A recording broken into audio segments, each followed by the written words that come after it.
Hey, everybody. How you doing out there? Good morning, good afternoon, and good evening whenever you're listening to this. I appreciate it. Just want you to know that. Today, I got a great guest. Another one of my day oneers. One of the first people I met when I moved to the infamous Palmdale that I speak so highly of. My buddy, my brother, I'm not going to waste time. My buddy, my brother, Mike Curtis. How you doing, Mr. Mike? Hey, man, I'm doing great. Coming at you live from Sweet Home, Alabama. I didn't think I'd ever be saying that. Man, hey, I'll be honest now, for everyone, I wasn't going to say this off mic. When we spoke weeks ago about tonight, because we're all adults and we all have to schedule our phone calls nowadays. It's not like back in the day where you just pick up the phone and call somebody. You got a little bit of an accent there, Mr. Mike. Oh, I definitely have an. I think I have a permanent one now. I ain't gonna lie. I think I've been here. Yeah, I ain't gonna lie. You called me. I was at the gym, and you were like, "Hey, can I call you?" And I'm like, "Yeah, of course." I was like, "Yeah, this is cool. I get to talk to Mike." And because it's been some years, guys. And when you first called me, you're like, "Hey, man." I was like, "Wait, who the hell?" I looked at the phone and I was like, "It says Mike Curtis." I'm like, "I don't know another Mike Curtis." That's how thick your accent was in that moment. You're like, "Yeah, man." And I was like, "This is Mike." Hey, I'm pronouncing last names down here that I read in books, and I was like, "Oh, that's what they were supposed to sound like." Oh, I bet. How long have you been in Alabama? I've been here 19 years. Dang. We moved in 2000. Yeah, me and Lacey, after we got married, we tried really hard to. She found out that she had to have kids quicker than what we thought, so it kind of accelerated where we were at. So we ended up doing some things to see if we could get pregnant, and it was just so much, added on to trying to get there that we just stopped completely. We went to Vegas and we just had hey, let's just have a party. And we had a good time, went up there, and then when we came back, we ended up finding out that she was pregnant. We had Cameron, and then about 6 months after we had her, we ended up leaving California, and we moved all the way here to Alabama, but we were actually supposed to move to Destin, Florida, which I know you love it out there. That's my mecca. Don't say anything about it unless beautiful. You got some. Unless you got some in your pocket.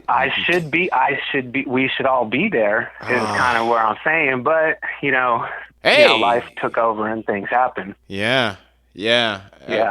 Doesn't mean we can't visit. It definitely worked out in the long run. We had a. I don't know what we were trying to do when we were moving to Florida. I think we just knew we wanted to move out of California. It was getting just really bad when we looked at trying to raise kids there. And what year was this, just to put it in perspective for people that are listening? See. Cameron was born in 2005. So 2004, 2003, 2004, I was kind of messing around with what am I going to do with my life, because I had went multiple routes, and I guess we'll have to get there in a minute. Yeah, I was going to say, let's back up. Let's back up. I have to ask the first question. What did you want to be when you were growing up? I actually wanted to be, well, if y'all know me, you probably know what I'm going to say is I wanted to be a professional basketball player. But before the basketball player, I did mess around. I did want to be in kind of entertainment on the TV, and did you I thought that was going to be my jam. Yeah, I grew up about 5 blocks from Knott's Berry Farm, down in, I think it's Orange. I always get the cities wrong. If you're 5 blocks from Buena Knott's Vista, Berry Farm, Buena Park. Buena Park. Yeah, I know what street I lived off of. I left off of Knott Avenue. So we would go over there, and I was kind of like, hey, I could be famous. I could do this. we went to a Kids Incorporated concert that was at Knott's Berry Farm. You got to see Jennifer Love Hewitt as a child? I got to see it, yeah. You know, and they're dancing. I and used I'm to watch that show relentlessly. Yeah. Yeah. It was then when I was like, no, I can't do that. So I went to school the next day with my head, you know, my head was down.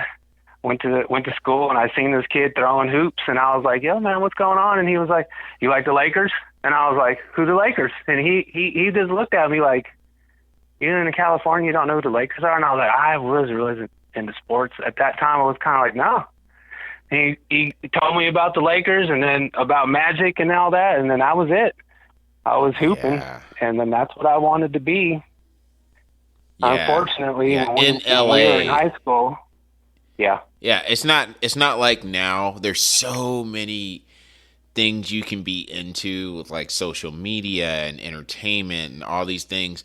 There was a time if you lived in LA, because I know I lived in LA. I lived over by USC till I was about 16 years old. If you were bold enough to wear a Pistons or a Celtics t-shirt or hat, there were grown men that would cuss you out. I remember because we would go to, I'm not joking, we go to Santa Monica Pier or whatever, and if somebody had a Pistons hat, oh yeah, this is a clean show, I can't say what they used to say. Yeah. But I remember as a kid, I was like, dang, this is serious. That was the only thing LA was serious about. They didn't care about the Kings. They didn't care about the Rams. They care about the Raiders. But, the Lakers, it was way different. Now, I don't think anyone really takes basketball that serious. Not like they used to. But, so for him to say, like, what? you don't know who the Lakers are? I was the same way, though. I didn't know.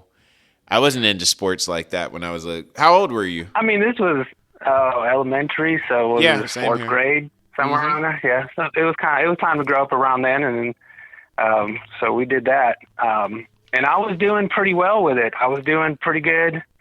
You know, I was hooping up through middle school, and then high school, I don't know, I decided to go out for football. And I think it was because we had some friends that got on the football field, and they were like, hey, let's go out. And I got into there, and I realized that I did not like football, but I could not quit because, you know, it was like, this isn't for me. I went to my dad. You know, I went to my dad. You know, this is in the 90s, early 90s. Yeah. And I was like, hey, I don't want to do the football. And, you know, the guy was the basketball coach, and I was like, you know, I don't need to be here. And he was like, well, you can't quit because then you'll be a quitter. And I was just like, no, it's not. It's not like that. Yeah. At that time, that's how he put it, and I was like, no, it's not like that. My dad was the same way. This isn't. And then, so it was like I ditched practice for as long as I could, and then finally I was like, I guess I got to go to practice. This might be my last. This is my last one. And I go to the foot. We're at Highland, and I remember it. I think it was Jay Martinez threw me a go route or something up and over and threw it up high, and I skied up and I got it, came down, and all I heard was snap. Ooh. And I was like, ooh, someone's really messed up. And I go to get up and walk around, and I go, floop, and I just hit the ground, and I was like, oh, that someone was me. I already know what that is. I'm done. Like, I'm toast. I knew it was over as soon as it all came back, because like time stopped, and I was like, I can't believe that just happened. The coach is yelling at me, calling me all kind of names, telling me I was weak, and I'm like, I really can't physically. Yeah, it was coach, y'all, something like that. He was just over the top. It was crazy, you know. And I'm like, no. So they wheeled me off to the hospital, and our buddy Jeff, his mom was a nurse there, and she got us in there, and you know, because you'd wait forever in Palmdale, because I think this time this was like a little small, tiny hospital off of Palmdale. It wasn't the big one that you have. I know, yeah. So, you know, people are like, what are you talking about? And I'm like, there used to be one somewhere in Palmdale. There did, yeah. I can't really, yeah. I can see it, but I can't tell you where it was. Yeah, I know what you're talking about. And I know there's people that listen that are from Palmdale. They're like, oh, you're talking about... Mm-hmm. It was over by Sizzler and Yeah, that's Was it right. like I Superette love that liquor school. where we used to get our Yeah. our fix? The guy wouldn't All card time, us that whole too hard. Yeah. man. We did, you know what, Palmdale, that section of Palmdale, we did some pretty fun stuff over there. We had that big car show that went crazy. Oh yeah, This was later when LACR. we went to high school. Yeah, all that stuff. But after that happened, I was kind of like, I don't know what I'm going to do. I was in California. I was at the grocery store, and you could make a pretty good career in a lot of states at the grocery store, management, but you're there a lot, like 6 days, 12 hours. And that's a lot of time to spend inside that building just doing groceries and Yeah, counting it money. is. Now wait, It hold on. just got boring. Right. Hold on, Mike. So just to put it in perspective, so high school, you were at, what was it, Stater Brothers or Albertsons? I can't remember. It was Albertsons, and then it got bought out by the Stater Brothers. And had to Oh, wear okay. that So a little bit of both. goofy All right. uniform that they gave us. Yeah, it was Yeah, like they once had you this, move like out of 19 California, you forget like all the places and you forget it really quick. Things you should remember. So college, so you realized early on, I guess what I'm getting to is you realized early on college wasn't for you. That's what I'm getting. You guys all split. Yeah, you guys all went to college. I went to ABC for a week, and I went to one PE class I think they made me take, and I walked into an English class, and I was like, you got to be kidding me, right? I'm done. Like, I'm done with this. I don't want teachers telling me what to do. I was over people. I just didn't want to have someone telling me where to be all the time. And when you're in school and everything, you're just always having to listen to that, which is fine. I don't mind it, but I didn't need it because I had enough discipline and stuff at home. Or it wasn't anything that just suited for me. So when we got here, I was kind of like, what are we going to do? I've had so many jobs that I just can't kind of skip over where I'm at. So Nah, but it's all good, man. We got time. Yeah, I worked. I was at the grocery store, and then when you guys went to college, I ended up working at Vulcan Materials. I got a job from a friend of ours that we ended up hanging out with, and I was a rock tester. I guess I don't really have another name for it because they never really. You hear gave that, me kids? one. You don't want to go to college. Yeah. You want to end up testing rocks. You know how he does that with his head. Man, it was an awesome job. I'm telling you, I would have stayed there, but it was kind of almost in Valencia. It was as you're driving, you're right before Canyon Country. Off to the right, there's this side of this mountain. You probably drive by it all the time you're going to work. It's not there anymore. They moved, or they got their license revoked because the neighbors didn't like the noise and all the smoke wasn't smoke. It was just dust coming from all the rocks that we were shaking. So if you ever watch any gold mining, if you ever watch the gold mining, you have all these screens and decks, and you have conveyor belts, and they send these huge rocks and all this dirt to certain parts of this plant, and they get screened out for certain sizes to make concrete, asphalt, or you use it for gravel, whatever kind of stuff that you need. My job would be there would be a pile of, you have 1.5 inches, you have 1 inch, 3/4, 3/8, all the way down to sand. And I would have to go get buckets of each size rock, take it back to my lab. We had a little lab and everything. And then we would throw those samples in this small little shaker that had certain size screens. And then you would take those screens, you would weigh each screen, and then you would calculate on this computer. You'd put all the numbers in and calculate if it was in spec or out of spec. And if it was out of spec, you would have to make a bunch of notations with things in case something came up on a job, or say like the concrete had it was soft, or the asphalt wasn't binding together when they were putting it on the ground. They can come back and go, oh, there was a notation here on, this batch of asphalt they could have got. Gotcha. So it was a pretty, I was. Now this is after you were married. Yeah, well, was I? I feel like you Yes. were. Yeah, Okay, so yeah. I was this married was at this 2000. point. I'm Yeah, just trying to keep it in perspective for as yeah, far because as like yeah, staying on a I was timeline. still married. Yeah, I was definitely married when I came. Yeah, I was still at the grocery store when me and Lacey got married. But it was like it was about a year or so maybe after that I ended up at the rock plant doing that. And then so I would, be down in Sun Valley and, I'd get a drive around all over the place, just to pick up samples of rocks from certain jobs, which was pretty neat. That's Got to bananas. see a bunch of stuff. Got a work truck, that gave me gas. If I had to spend the night, they'd put you up in a nice hotel at the time. It was a pretty big company. And they were out here, so, I was kind of like, well, I'll just go out there. When we got out here, we were just supposed to stay here and just hang out for a little bit. So on the way from moving, we kind of stuck here,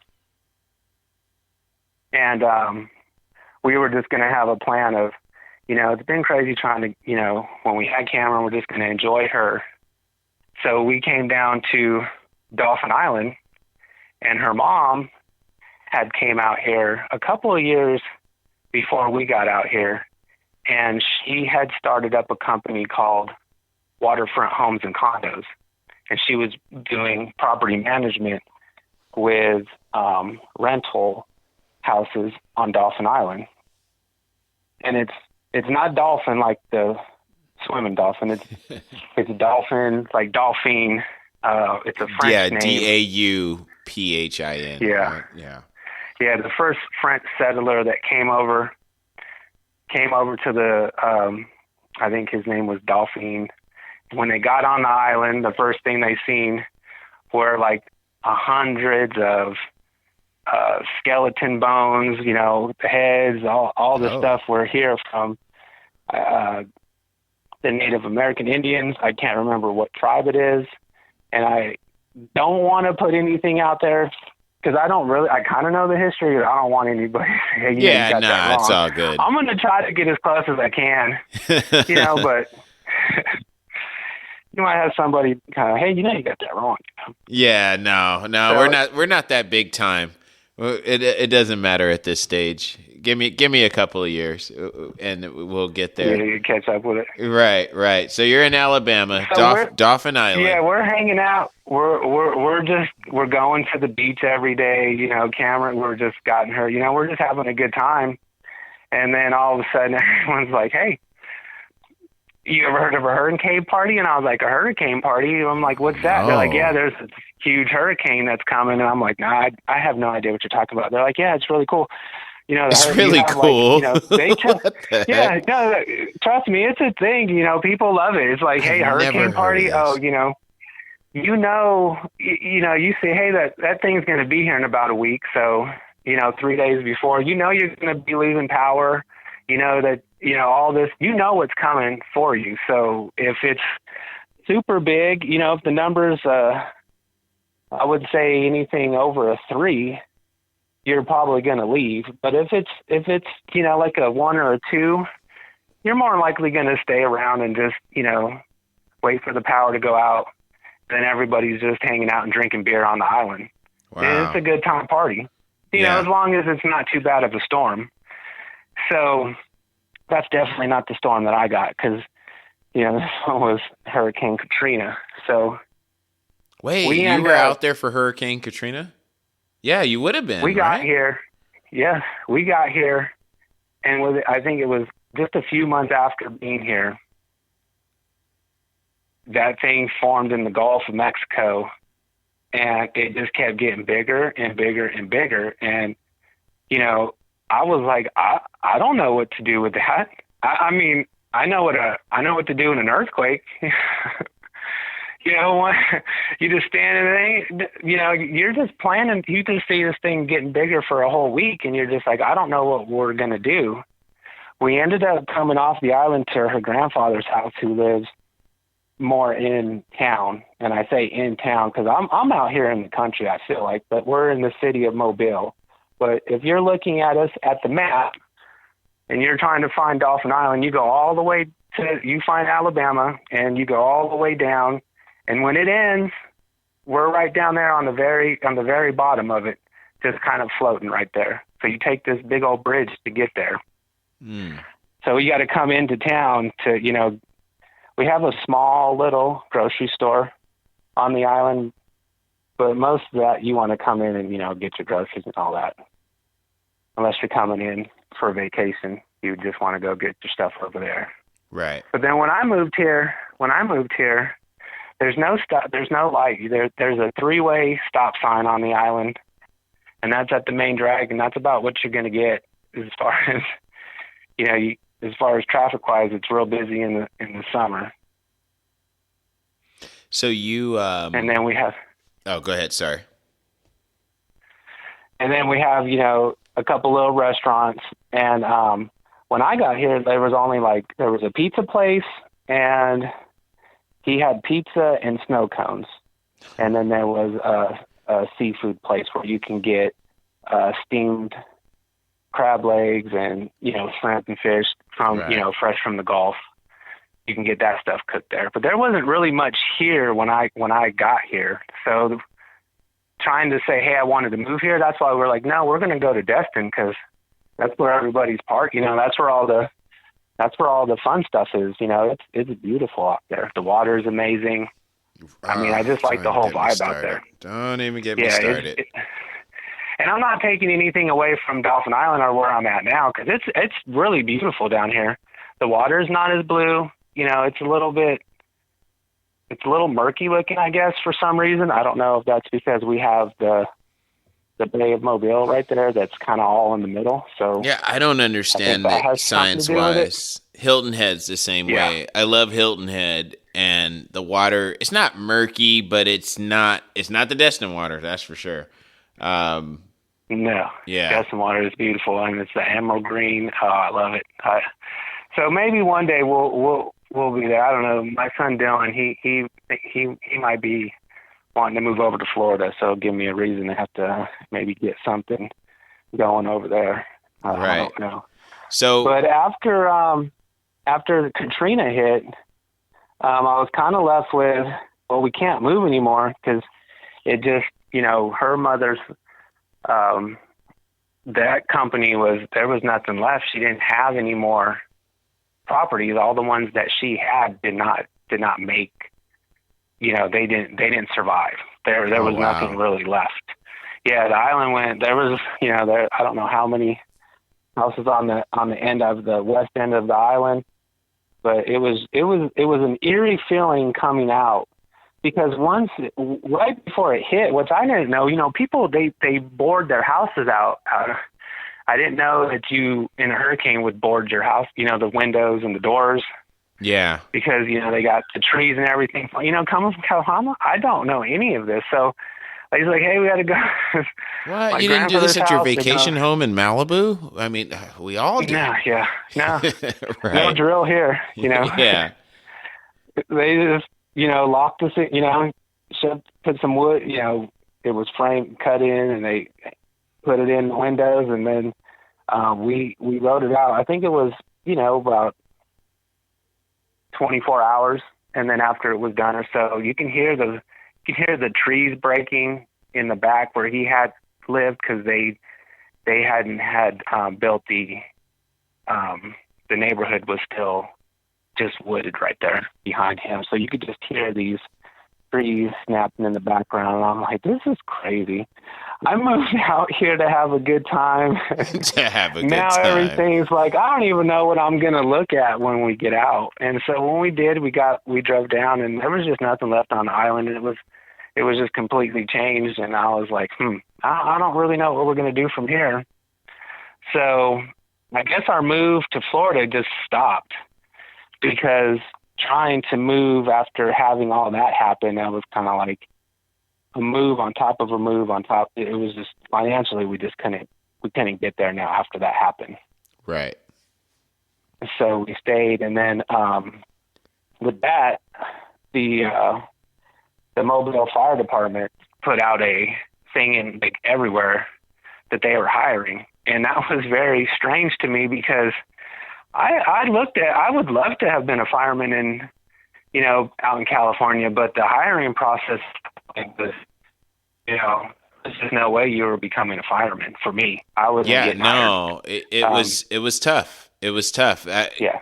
It's the same thing here in Georgia. Like, I won't say they're handing these jobs out, but I know young people that, yeah, decided to be a fireman, just went ahead and went through it. And I'm like, you don't even, Yeah. now they don't make any, I won't go there, but they're Yeah. not making the They money. don't make a lot of money. No, they don't. No, they don't. That was the down. Sorry. Yeah, because That was back the in downfall on my California, side, those guys too. were set for sure. Yeah, they don't make a lot of money, but they're handing them out, so to speak, if you're willing to go through it. You can be a fireman. And it's like, boy, in California, they would have killed to become firemen that easily, for the people I'm thinking Yeah, of. I had some family. I had some fans and some friends that just one just graduated, another one just they became a paramedic. So I had some people that are out there, and when I got on here, you know, I seen that, and I did the same. So I went through the same process. The process was basically almost the same. You know, I didn't have to go through so many. My information was pretty easy to do because it was just like I moved here, and then like they did your background, and it just took a while to hire because they were trying to get in so many classes. So I got the news that I was gonna be part of. I was the first class in '07. And when I went in, I can't remember if there was 25 or 30 of us. And it was a really interesting process. They bring you in and you do all your schoolwork first. So you have to become out here, you have to become an EMT first. So you're not just a fireman, you're an EMT and a firefighter. So we definitely do both. We do medical calls and fire. Gotcha. So I put myself in this position to have to basically go back to school and learn how to become I couldn't escape it. I couldn't escape it. But the difference was on this one was definitely having Cameron, my daughter. She was, you know, a big motivating factor in me settling into this. I can't fail. You know, kids kind of do that. I failed to us, so don't many they? times. Yeah, I've failed so many times with school that I was like, I just can't do it this time. So when I had the opportunity here with the fire department, I definitely went all out. Like I killed my the physical test to do it. You have to go first off. I can't remember. You have to take your fire test thing, and I'm getting the name wrong, but you have to go qualify, and you can go do it at certain places. So here they had it at the fairgrounds, and it was in July, and I think it was one of the hottest years ever in July. It's like 100 and something out here, and that's not with, you know, the humidity out here is like 100%. Oh yeah, no, 100 and something out there. That's way different than. I mean, Palmdale. I can always bag on Palmdale. Let's say Arizona. Yeah, I know you do. Yeah. Let's say Arizona. Like I know you hate the Dell. Look, it's good. I understand. There's a lot to not like about it. Oh So man, if you look at okay. look at AV It's all scanner. good. Oh my gosh! Like anyone who says anything to me, I go look at AV scanner. That's all I'm gonna say. That's all I'm gonna say. Yeah, I guess apparently, it's crazy because apparently, you know, it was supposed to, when I moved out there was no mall yet. It was just the dirt still, because I got there pretty early. You're talking about This Palmdale? is before I met Jeff in there. Yeah, when I got to Palmdale, our house wasn't built yet, so we had to live in an apartment. Oh, okay. There was an apartment complex kind of right by the freeway right there off of, I can't remember where, and it doesn't matter. But we got here, and when there was nothing where the mall is at now, it was just dirt. And they were still building it. And then, so it's definitely changed. So I was the first one there, and then I ended up running into Jeff Cruikshank, riding my bike around. He come out of nowhere, kind of like like some kind of eerie What's show, up, and I was fool? like, life? Yeah. I was like, there's people here? All right, Dad didn't do me too bad, because I was like, where did you move me to, man? There's nothing out here. Yeah, no. I think we were all anyone who didn't grow up there, like elementary school on. Well, yeah, wait, how old were you? I was right into fifth. Fifth grade. I was Oh, still okay, like so you 9 or were in 10. elementary school. Yeah, it was early. Oh, Yeah, okay. I came we out went in out there. high school. Yeah. I think he ended up, you know what it was? I think my dad ended up getting some kind of promotion at the time. So we needed to move from where we were at because he was driving where he had to drive from to get to work was kind of crazy. I would imagine. No. Palmdale to LA, No. LAPD. Yeah, no, we just didn't have it. Yeah, we had it was something to do with the house, getting a house. I see. So wait definitely. a minute. So you became a fireman? I'm guessing. Yes. Okay. How long were you a fireman? I was a fireman for 8 years. Oh, wow. And I ended up retiring. Sorry if that's I ended up getting injured on the job, and I tore my rotator cuff. And I wish I could tell you it was some cool story, with logs and fire and all this, coming down on me, like some cool movie. You had a mom and a daughter on each shoulder running through the flames. Yeah, I get it. Okay. Yeah, it was nothing like that. It was just, I heard it, we were cleaning up some mess or something, and it just went. But in that time, when we got here, a friend of mine, before we left, he was like, he would cook all the time, and he had us over, and he was like, hey, I'm going to show you how to make this salsa. I was like, salsa? Okay. I kind of, whatever, kind of cook a little here and there. Right. Because I ended up moving in with my grandmother. Right before I ended up meeting Lacey, my dad ended up getting a divorce, and I moved in with my grandmother, and I had to end up figuring out how to cook and all that kind of stuff because I was like, all right, grandma's not doing it. She was cool. She hadn't lived there. So I'd cook for her. We started out just making, just food here and there. And then my friend come over. We went over there, and he was like, let me show you how to make salsa.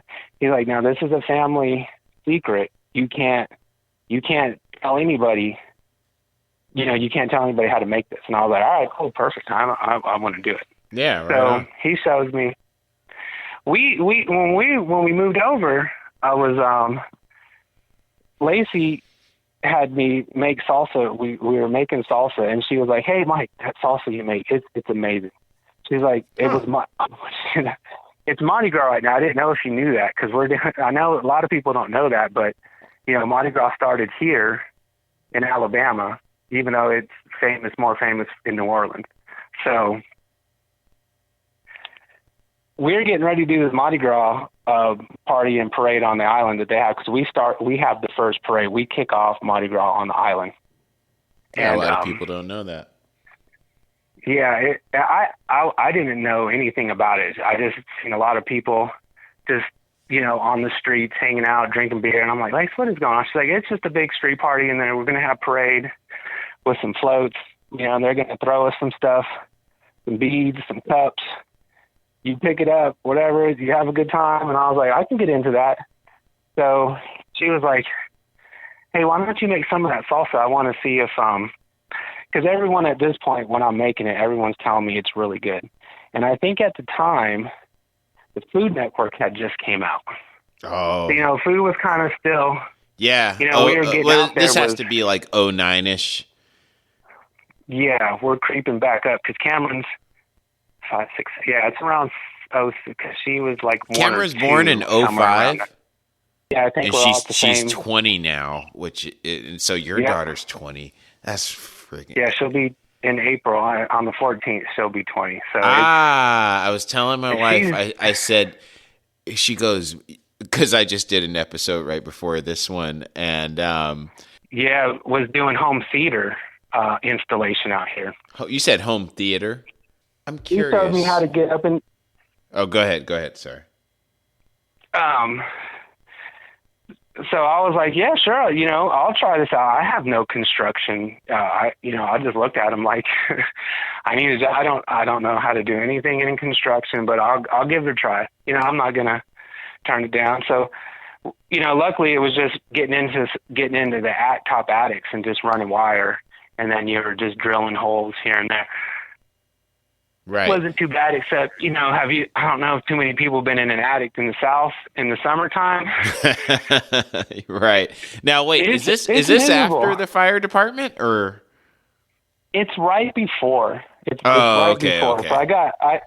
So but it's not too far before. So I'm in there as I'm waiting on my paperwork to go through because, like they put it out there, the reason why they couldn't get anybody to be a fireman anymore is because they're not paying a lot out here. At the time, it was like, I think I was making more at the grocery store in California working not even 40 hours than it was kind of like, We got the same crazy. situation out here. Yeah, for sure. I've actually, I haven't looked at being a fireman, but I was interested in finding out what the market is based on California. People in California, or people who aren't from California, I should say, the reason we're speaking this way about being a fireman, like, it's not that we don't like first responders or we don't respect them. It's not about that. It's when you're in California and you graduate high school, if you choose to not go to college and you're not going to go to the military, well, you're going to go into law enforcement. I think it's true anywhere, actually. Law enforcement or, first responder going into the fire department. But these people, at least for what I remember, they were paid. We're talking six figures easy. And that was the eye on the prize. Like, oh my gosh, so-and-so, he makes 150 grand a year. He makes 135 a year. And he's a fireman. It's like, oh, well, I'll just be a fireman. When I moved over here and I started hearing the numbers, I was like I know a guy who's he's not now, but he was SWAT. SWAT in California, definitely six figures. Over here, it's like 60 grand. I was like, 60 grand a year? Like, I mean, yeah, it's cheaper cost of living, but it ain't that cheap. And you're risking your life with like serious stuff. If the payoff is that amount, firemen or whatever, I mean, you really got to love helping people because it ain't going to be the benefit. Well, let me stop. Anyhow, so yeah, I had a good run at the fire department. I got to see. I ended up making a couple of good fires. I had we had a place called Hall's Motorsports, and it was like a double, like a big Walmart size building. So two Walmart buildings. Okay. Put together, and they had all these I'm talking about ATVs, motorcycles, boats, everything in this building. And we get this call for fire, comes across, it tones you out. So when you're at the station, you're at the station, it's just like living at home. You're at the station. So you have your kitchen, your living area. So we're just there sitting around watching TV. And you get after you wash the truck and polish it up and make everything look good and clean your house, you can hang out, do whatever. So we're just sitting there waiting for a call. And finally, we get one coming in, and it's a fire alarm. And soon as we hit the corner, I see just a huge plume of black smoke. And I mean, this thing is getting it. And we're only a few miles from it. And I'm like, yeah, this is it. Cause when you come out of the academy, that's it. You hear about all these fires and you're like, yeah, I want to save people. No, you don't. You want to put out the fire. You want to see that thing. Right. You know, you've been hearing about it. They give you baby fires to test your gear out. Like, hey, this is going to save you. See, if you put your hand in here, this is not going to hurt you. You know, so your gear is really, providing you with a lot of protection. You can still get burnt, in certain places if you're not careful. Obviously, if you're not careful. But we had some really good instructors. And so I was very mindful of, how fire worked and, where the limit was of not getting behind you or, how to keep it in front of you. So we hit the block and it's getting it. And I just hear, all these alarms going, hey, we're going to need backup. We're the first ones there. And all of the other trucks that are supposed to be responding with us, they get held up because whatever's going on in the cities, it's usually when something big's going, there's all these little things going on at the time that's bringing up all the resources that you need because they're out doing little things. So we get there and we just start pulling hose. My captain looks at me and he said, grab the 2.5, which that's kind of the bigger the size. We have an 1.5 inch that you kind of use, when you're going, but we grabbed this 2.5 and we set it at the front of the building. And then we grabbed the 1.5 inch and he's like, all right, we're going in. I'm like, all right, we're not waiting for nobody. He's like, no, I'm not waiting for nobody. Forget, my captain, I had one of the old school, I think he was a fire eater is what they called him. And he was one where he would go in with no air on. He would like go in with just a mask, wow. Just go in there. And I'm like, that's not good for you. It's not it's been good proven. for you. Yeah. You're not getting anything, you're not getting to get a trophy for that. So he's like, no, we're not waiting for anybody. So we just get in there and go for it. And we get about halfway in and I'm hitting water on this thing. And I'm just like, in this red spot in the middle, it's just glowing and glowing. And it's not, I'm like, this whole building's gonna, there's all kind of things going through my head. Is it worth it? Do I even need to be here? Why? What's the point? Right. They're going to get their money. So, we ended up, backup gets there and there's just water going everywhere. And, that was really exciting to go through all that, just to have, just the rush of, the fire and how you're putting it out. And it's just, it's really intense. Yeah, So, it sounds like it. That's the good part of it. The bad part was, the medical stuff starts to creep up on you. You're putting hands on people. I was putting hands on my people. We went through a good spell there for a year where it just seemed like everybody was passing away. And I was like, man, I can't do this tonight. Like, if I got to see, but I think the hardest thing to see is older people that have an episode and that they can't handle getting like CPR. Because once you do, you're going to break those ribs and everything around that whole area. Yeah. So if you're doing your stuff right, you're breaking ribs. And oh, man.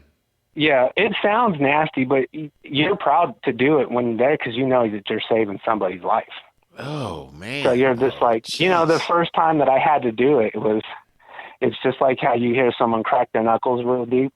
Like you hear them just go, it's just real quick, but you're so focused on knowing that person needs it. It just, you don't really hear it. So, it just got to be a lot mentally. And I would like, imagine, is this real?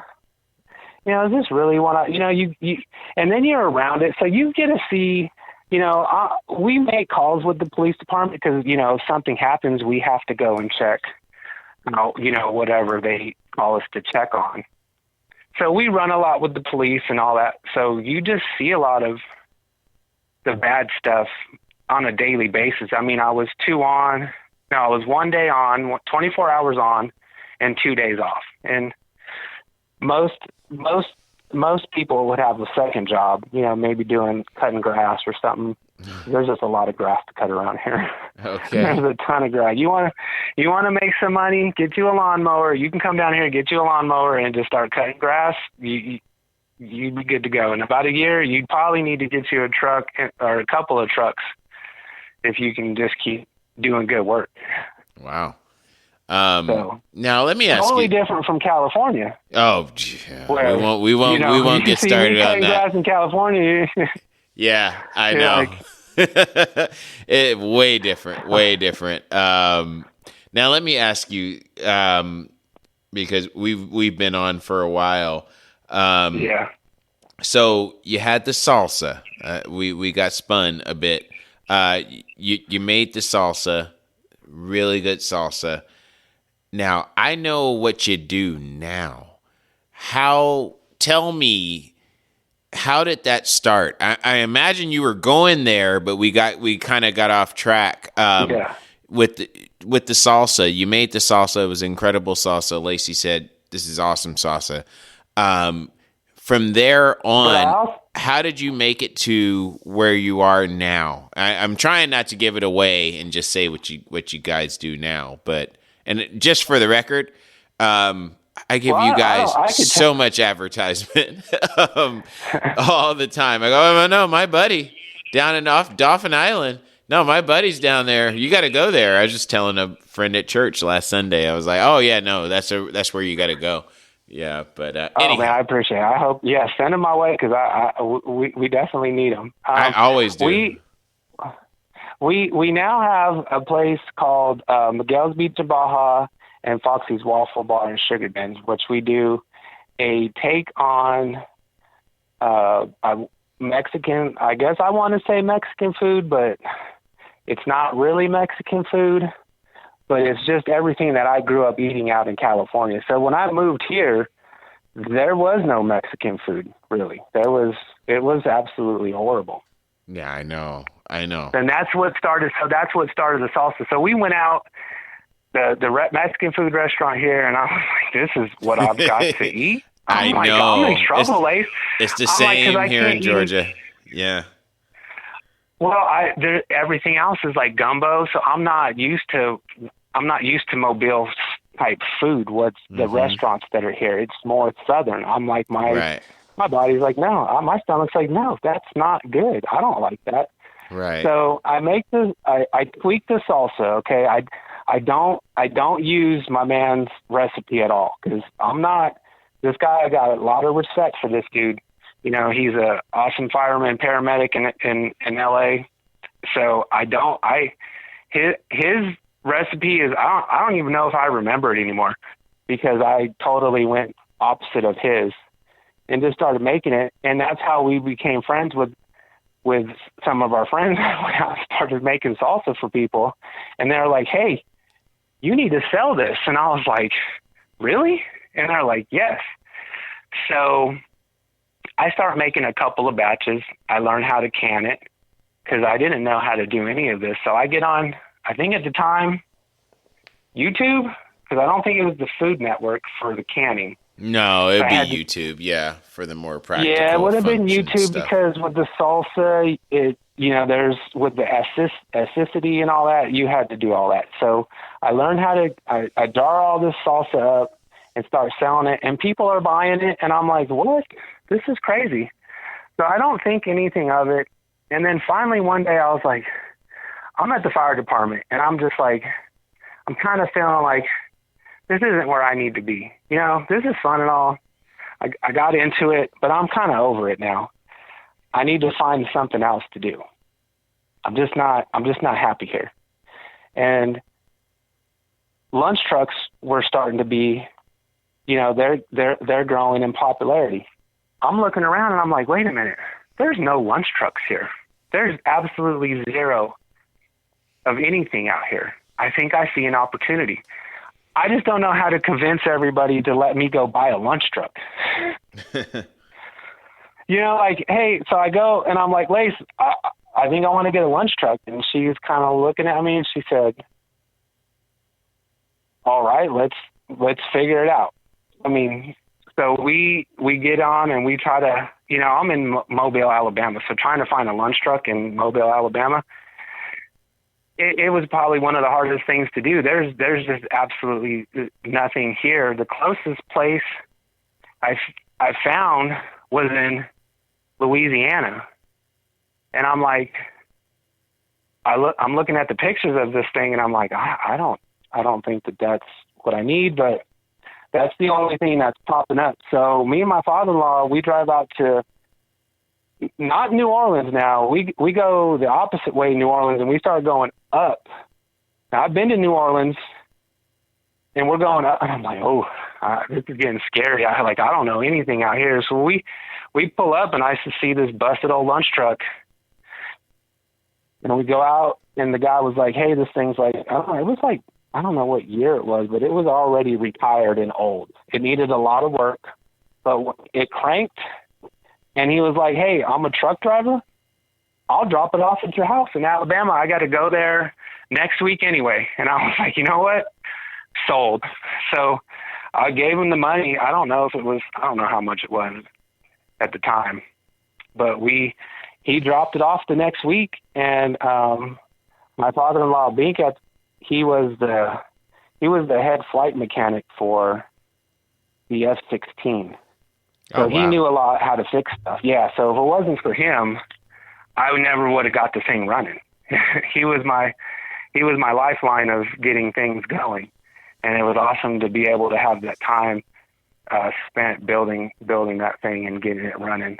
So we got it running, and I'm in the process of trying to figure out how to start a business at this point, because now I got to go get a permit to, there was a lot of permits that I didn't know I needed.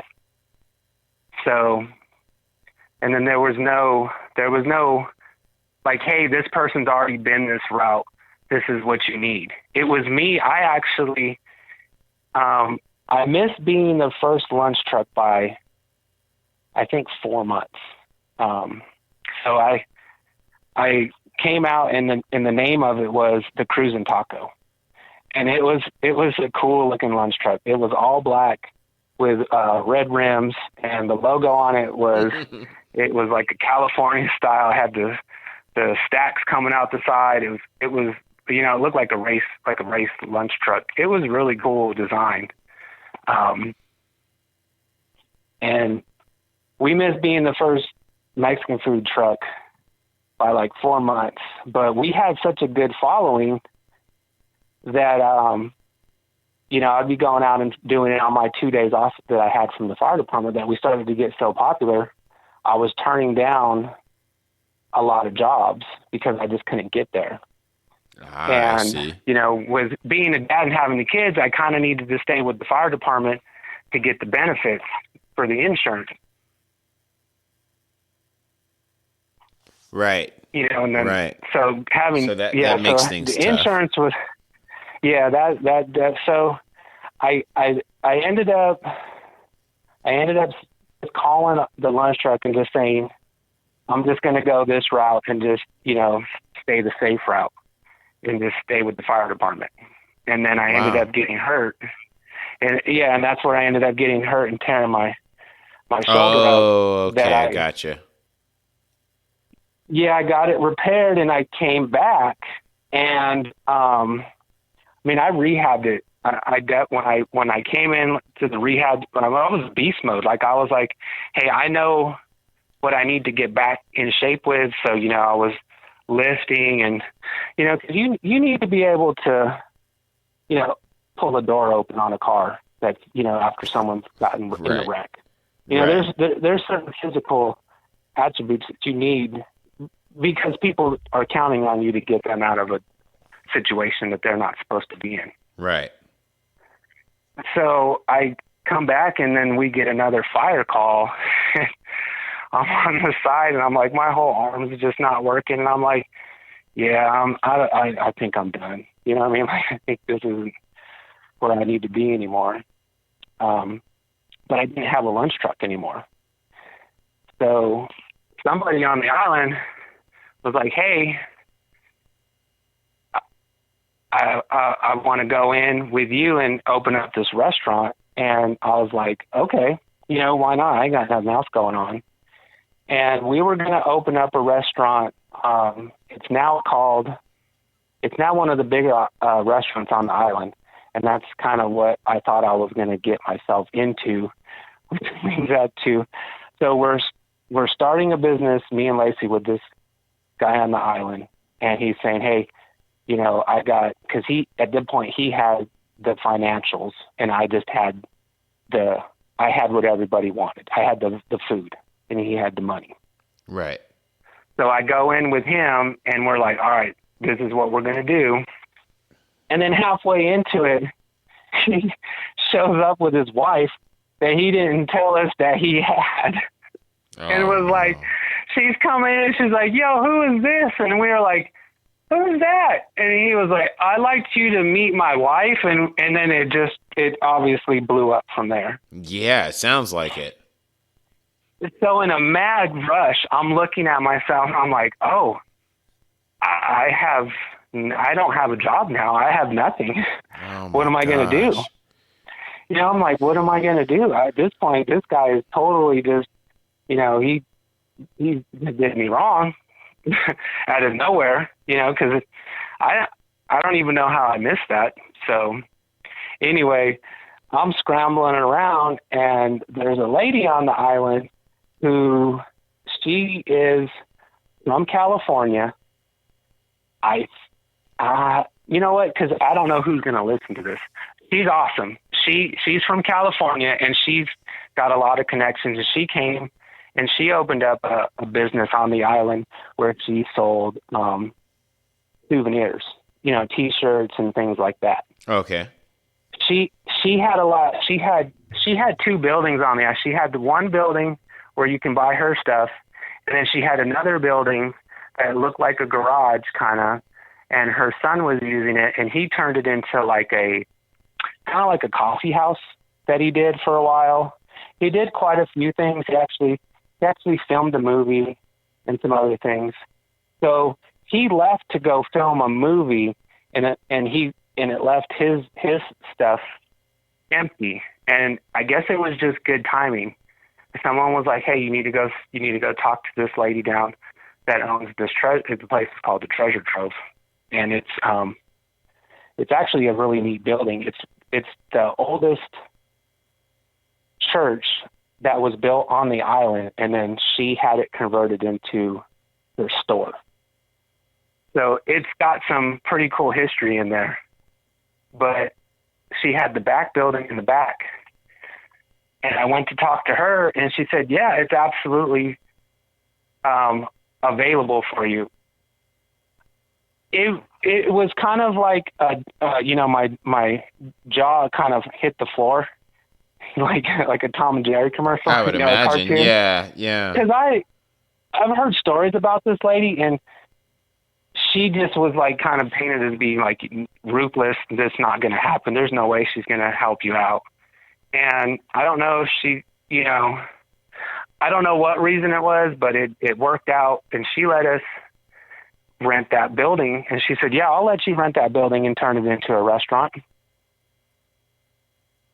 So I'm sitting there and I'm like, okay, great. I've got all of this stuff kind of secured now, but now it's just me by myself. And I'm like, well, I don't know how to run a restaurant. I don't know anything about a restaurant. I know how to cook this food, but I only know how to cook it on a lunch truck.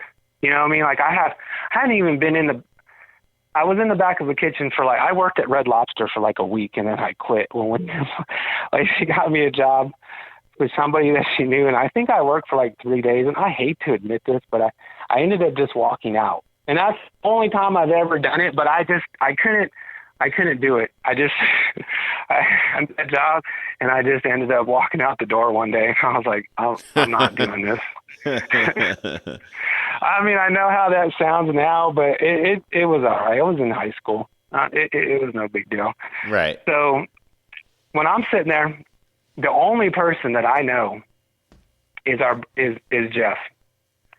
And, I kept in contact with him after he ended up moving back to Ohio, because we had that big going away party for him. Oh yeah. If Jeff, you were at his party. You were definitely there, or you came through, or you stopped by, or something. But Shank. Yep. Yeah, Big Shank, he's definitely been a good partner in crime. So I called him up, and I was like, "Hey, buddy, I know what you got going on down there with, in Ohio." I was like, this deal I had with me going in with this restaurant, it completely fell through. I need some help out here. I said, I don't know anything other than I have a feeling that if you help me open this restaurant, it'll be successful. I said, I don't know what we'll be able to do with it. I don't know what it is. I just have this feeling like it's going to work out, cause it's a big step to want to open up a place of your own. No, it totally is. It totally is. Everyone has the dream, but few actually succeed. Very scary and getting, there was just a lot of things that aligned that actually happened to get us to this point, trying to get, then it was really cool because it was like, we got this. And then, so anyway, I was like, hey, you want to come out here and check this out and see if it's something that you want to do? And he was like, I don't know, let me, Jeff, he was like, all right, whatever, let me check it out. So he came out, I think a week after or something, and he fell in love with it and called, and then he went back and they made the decision to move here so he could help be a part of this and open this place up. And it's became a really good place to eat on the island. And it's done something that, just having to work and do all this with, your best friend and your wife, which is, really, really cool. So, you guys are truly blessed. And that's the reason that I, have promoted the place as much as I can. And I've brought it up on the podcast before, I'm sure. I know I do in my personal life, living here in Georgia. People travel to Florida and Alabama and, especially on the Gulf Coast. And I always, you guys, there's a few people in my life that I know that, from Palmdale, that have made it we all made it, but I won't say famous, but how many friends do you have that started a restaurant? Just to put it in perspective, 0, most people. But for me, I'm like, oh no, I have not been there yet. I shall this year. That's my goal. One of my goals. But I always give you guys props. I always say, hey, you got to go down to Miguel's, Dauphin Island. That's the spot, Mexican food. And I know what you're saying as far as being in Alabama and there is no Mexican food. It's the same thing here in Georgia. Now, they have gotten better since we've moved here. But when we first moved here, we went to a place, La Paria, and these people are happy with it. It's terrible. I would rather go to Taco Bell, and these people are happy just sitting there. But here's the thing, like I've said this before with the South, they like queso and they like really good margaritas. That's it. Not the entire South, but if you have those two things and you ask a Southern person, hey, any good Mexican food around here? They will shout those places out because they have good drinks and they have good queso. They ain't even paying attention to the tacos or the burrito.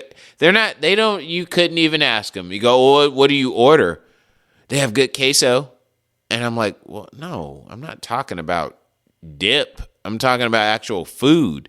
And they look at you like, well, what are you? No, this is why we go there. We go there for the dip and we go there for the margaritas. And I'm like, oh, it took me a while to realize that. I went through Georgia and I'm like, no, I'm going to find some good tacos. And I couldn't find them. They were terrible. And prayers were answered. There's a place out here, a little small chain. I'd buy it if I could. Taco Macho. They are a standalone. Well, they're in a shopping center here down the street from where I live. They're the closest thing to California style tacos that I've had. No Tex-Mex crap. And they are usually outside of where I live. They're connected to gas stations. But my brother and I, we are not in steps to do it. But do you remember Primo Burger, Mike? Oh, yeah, definitely. Oh, yeah. Okay. Yeah, exactly. So, folks that aren't from Palmdale, there's a place, and I was just talking about this at church with someone. I said, my brother, and I'm telling this story now.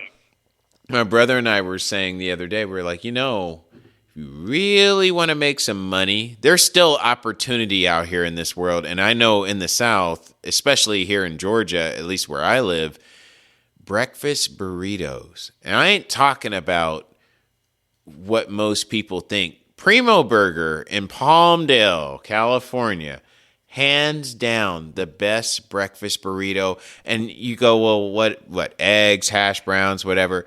It wasn't just that. It's like In-N-Out.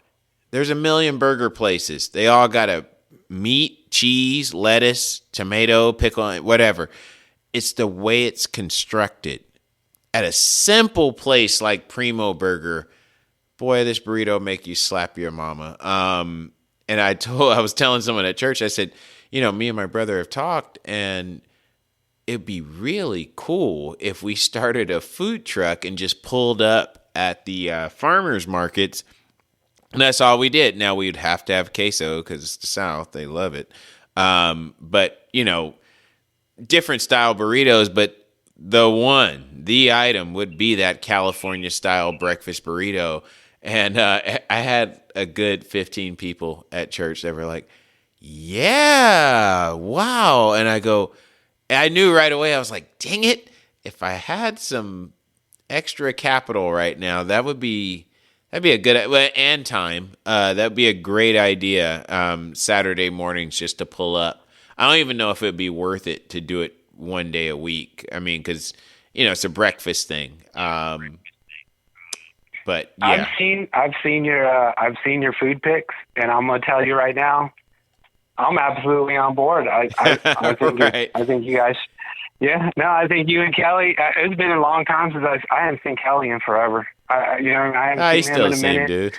But I think you got you two in a lunch truck. Oh yeah, I would love it. You get to the point when you don't want to, do what you're doing now. I think you should definitely hit it up. We're there already, which brings the conversation. But that's what I'm saying. So basically, how I look at it is, I'm retired. I retired from the fire department, so I retired, and I'm just doing. This is my retirement. I'm doing this as this is what we love to do. So me, Jeff, and Lacey, we're all hands on deck. We're washing dishes, we're cooking, we do 100% of the work. And then we try to hire about 4, 5, 6 people for the summer to help us with the huge amount of people and rush that we get. Mm-hmm. But, we're, Justin and cutting steak. I'm making salsa. Lacey's, making waffles, which was a whole crazier story. We were going to just do, we started Foxy's and, on a whim because Lacey was corporate and working for the ferry that you take. So, it's not a huge passenger ferry, but it's like when you get to Dolphin Island, we have, there's a lot of history down here. We have, Fort Morgan, and it's a huge fort, and damn the torpedoes, full speed ahead. That saying was said here at that fort. That makes it that famous. Oh, okay. Came from here. So you can get on a passenger car ferry and take it over to the other side to Fort Morgan. And there's another fort on the other side, but that will connect you to Orange Beach and Gulf Shores, and then you can take Gulf Shores and take it all the way down to Destin. I think it all connects. I got So it's just one big, you can go from here, you can go from Destin and come down and see us, or you can go and do the same. But we were going to do snow cones, because snow cones are pretty popular out here on the island with the other place. And I seen her face. She was just like, I could tell she didn't want to do it. I was like, there's no way. We were walking on the beach one night, and I was just looking over, and I was like, Lacey, I know you don't want to do these damn snow cones. And she was like, no, I really don't. And I was like, well, what do you think you would want to get up in the morning to go do every day? And she goes, I want to make waffles, just like freaking Shrek and Donkey. And I was just looking at her like, of course you want to do waffles. All right, well, I had already kind of messed around as a kid with doing waffles, throwing stuff in here. So she said that, and the next day I basically went in and put some couple mixes together, and I was like, that's it. And that's awesome. You guys aren't afraid to create. No, we were voted we were voted best waffle in Alabama. I think it was 2 years ago, and it wasn't one of those, hey, you pay for it. It was it was actually legit. I can't remember what. It was a bigger company that was going around and asking people, hey, what food in Alabama do you guys like? And we ended up making the list. That's awesome. If you haven't had a waffle at Fox, you definitely need to try that out too. It's like a dessert waffle. So we make a Belgian waffle. You can get a half or whole. We cut it up. We have fresh fruit toppings, strawberries, bananas, kiwi. And then we can do your syrups. We like maple, caramel, chocolate, and then we have condensed milk put on it. You mix all that stuff on there, and it makes a great combination. So sounds like it. It was just kind of random, but it's all definitely worked down here. That's why I say, you and Kelly want to throw your hat out there. I know where you're at. Don't get me started. I definitely know where you're at, and then the food, they'll eat it up. Yeah, I believe it. I totally believe it. I've got a couple of spots I'll have to email you. For sure. Over there in Atlanta that I think that you might be around when you're working and stuff like that. So I had some friends that lived out there. Oh, okay. Yeah. They found a couple. Always welcome. So always welcome. I'll try to spread the what I got. Right. Now, let's go ahead and draw it to a close. So one of the main questions, let's get this out the way. So are you guys seasonal? Like, are you closed a certain percentage of the year, or are you open year round? So Foxy's is seasonal. We're just opened up. Spring break starts. It starts next Saturday, but it's kind of starting to filter in right now. Mm-hmm. So we'll go from March to June, July, almost to the middle of October. Oh, wow. And then the season, it goes into October, it just depends on what we get for weather. Uh-huh. So we'll go into October because, you got some fall break. You got some breaks from the colleges and stuff that I didn't realize that people had.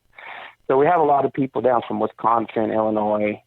And but we try to stay open. Miguel's is open pretty much all year long except for, I think, in December. December, we take some time off and try to, do the family thing and go have some fun. Right. Okay. I gotcha.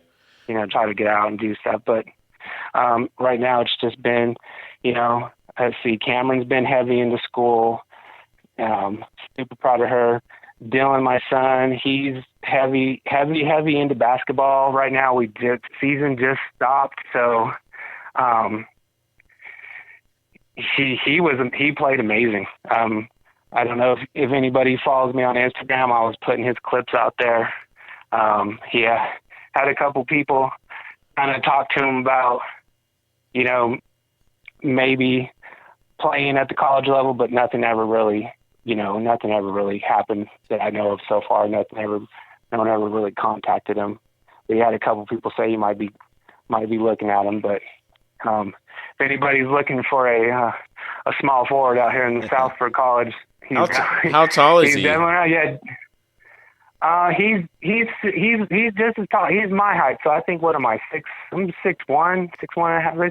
So I'll call it 6'1". Taller than that. I thought you were like 6'2", 6'3". I look a little bit taller. I might be 6'2", but I don't want to. I don't know. Used to be. It's one of the two. Yeah.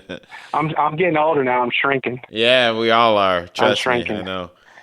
So yeah, Well, I ask everyone these questions. I apologize on the last episode. I did not ask this question. I will start with it so I make sure I do not forget it.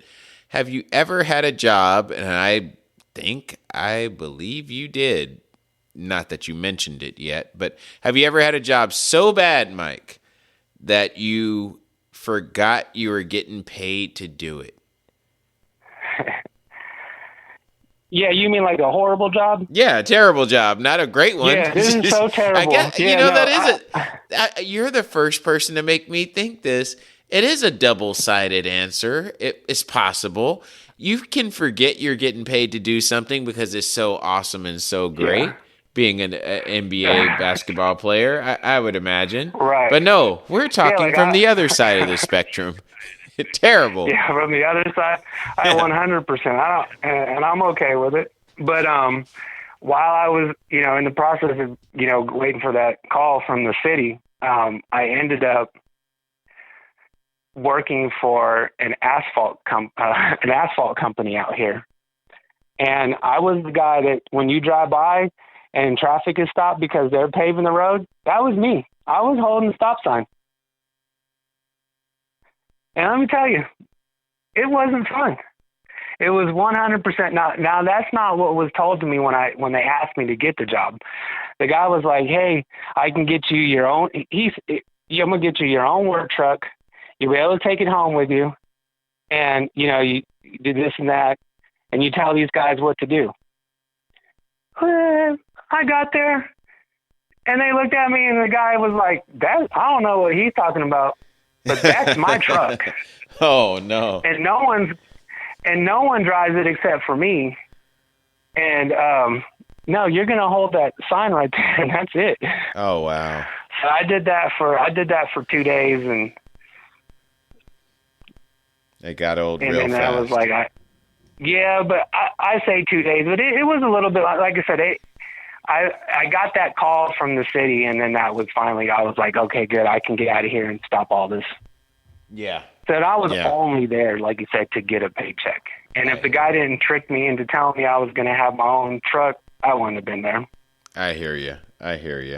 Yeah. And then my final and last question as we bring this to a close. You're in the back of that police car on the ride along, and, you get out. You're about to, infiltrate some gangbangers or whatever. But lo and behold, you run into 46 or 47-year-old Mike. What would you tell that scared kid that got out of the police car if you had the chance? What would you tell 18-year-old Mike, 17-year-old Mike? Oh, you might get a kick out of this, but I would tell an 18-year-old kid, hey, don't waste your money on that Honda Civic and go put it into a thing called Amazon. Oh, take that buddy. money and go stick it into Amazon and just wait until you're 40 and you will be fine. Exactly.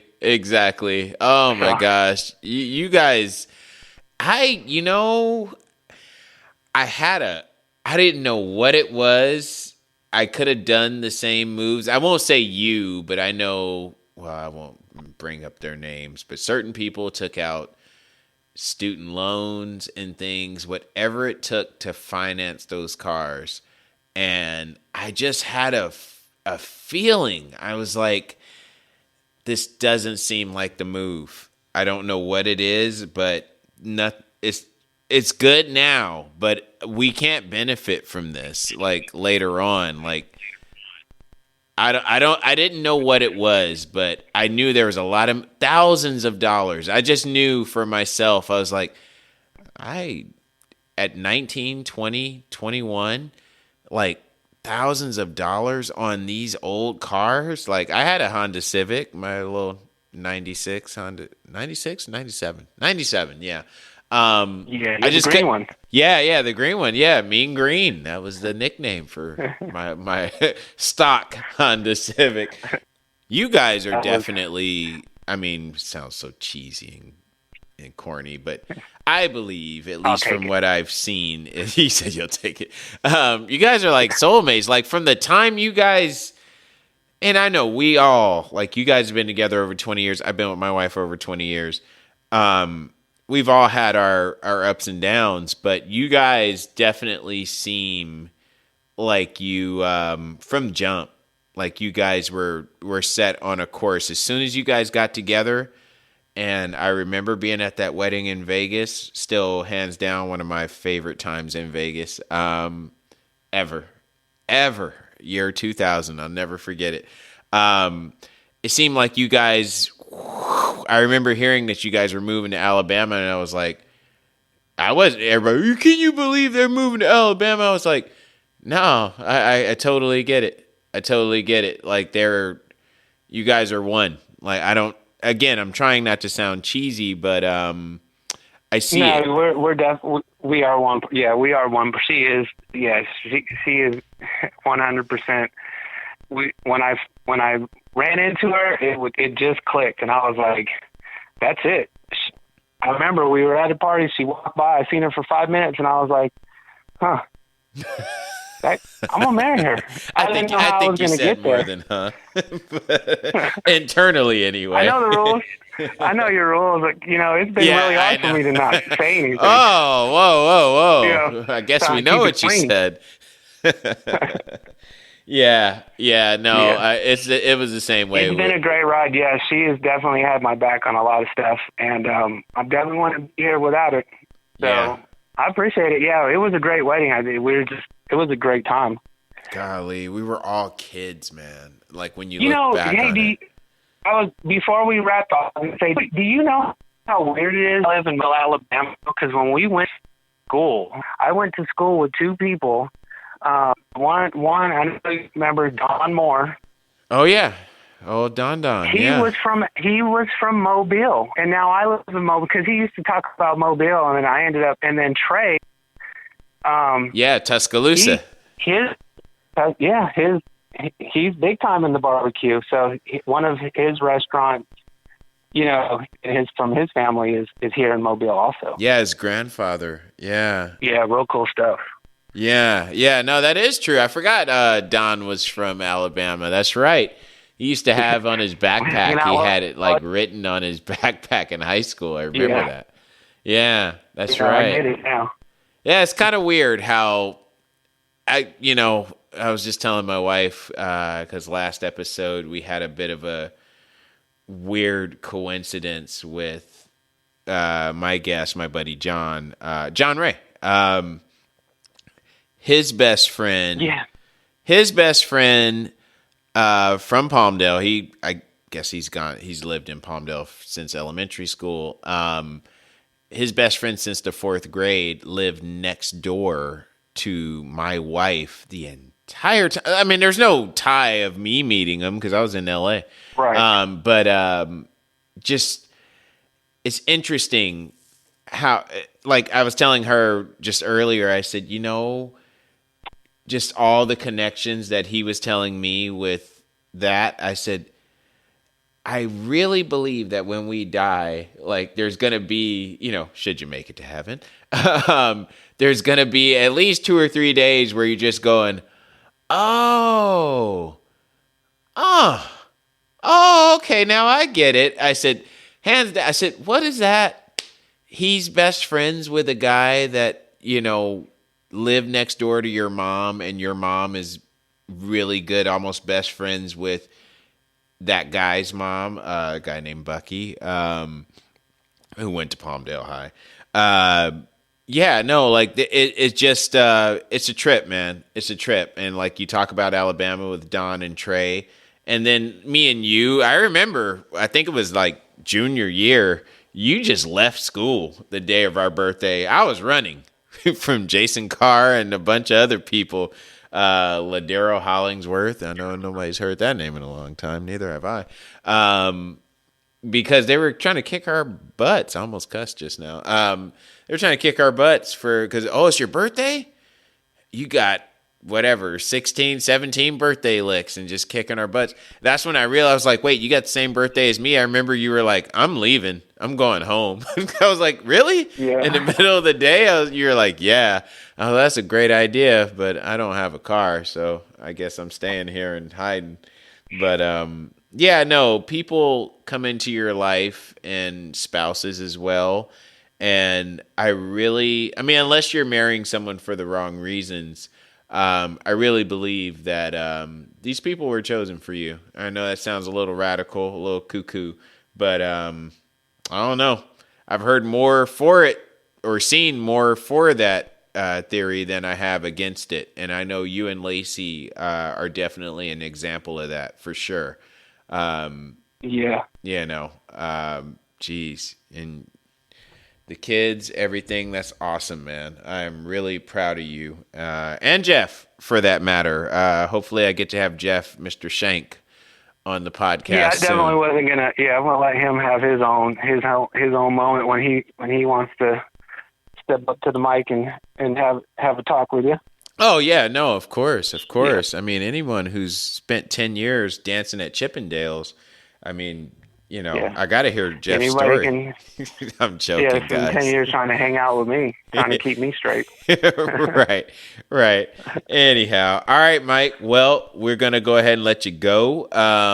Thank you so much for doing the podcast. I know we've been winding up for this pitch for quite a while. Thank you I think today was kind of like short notice, like, hey, if you can do it, let's do it. I knew it would be a long one, but who cares? Whatever. I own it. So It's all good. I like it. Yeah, for sure. All right. Well, hey, everybody, if you enjoyed this podcast, you enjoyed this episode, please leave a comment. And if you would like to be on the show, please pay attention. You can always rewind this. But email me at coolkeith579@gmail.com. That's cool with a K. Cool Keith, Keith, 579@gmail.com. My only request, that you have a job. Otherwise, we don't know where we're going to go. That's what this show is about, careers and what we thought we wanted to be and what we are now. And if we're lucky, sometimes we end up having the same gig, what we wanted to be, and we ended up being it. Anyhow, all right, everyone, thank you so much. Good night, or enjoy the rest of your day whenever you're hearing this. Again, Mr. Mike Curtis, Miguel's Mexican Food? Yeah, Miguel's Beach in Baja and Foxy's Waffle Bar in Sugar Dam. Booyah, there we go. All right, and I will continue to promote it in Dauphin Island, Alabama. Everyone, go check it out. This is a California dude doing California Mexican food and waffles. That is a good combination. I'd be the ghetto dude to put salsa right on top of my waffle, though. I got to be honest. I've done it before at Christmas time. But I guess I'm waiting for someone to come in and ask for that. Guy hasn't been requested yet. Yeah, no. There's an avocado salsa. All right, let me just pause. There's an avocado salsa. It's like a cream, like if sour cream and avocado had a baby, basically, and it's spicy. They had it in California. I don't know the proper name for it. It's green, like Slimer green from Ghostbusters. I don't know why I just came up with that. But this stuff is so dang on good. The little taco place down the way here, Taco Macho, has it as well. There's been times, whenever I go there, I always get like 4 or 5 of the little, scoop your own deal. And if I got it in the fridge and I made pancakes for the kids, I might have a pancake and I will pour that over the top of it. Something about the sweet and the spicy together, but that's just me. I'm a weirdo. But, I'll have to, when I get out, I'll have to get your address because I can ship the Foxy's waffle batter. And then you can just what? Make it really? Yeah. Oh, man. Did you hear that, folks? Well, I don't want to make you busier than you want to be. Like, hey, he's taking orders. Yeah. But I appreciate that. I'll send that mix up to you, and then you just add a little bit of water to it, mix it up, and you can either make some pancakes with it, or you can, stick it in your waffle maker and obviously make the waffle. Yeah, we have one for sure, for sure. All right, well, don't hang up. Hey, everybody, again, Thank you for listening. It's been a blast. I enjoy you guys listening, and I enjoy all your comments and your sweet text messages and things of that nature.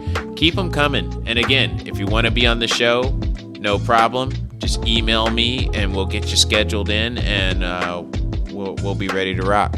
All right, thank you so much, everyone. Good night. God bless. Thank you. Bye-bye.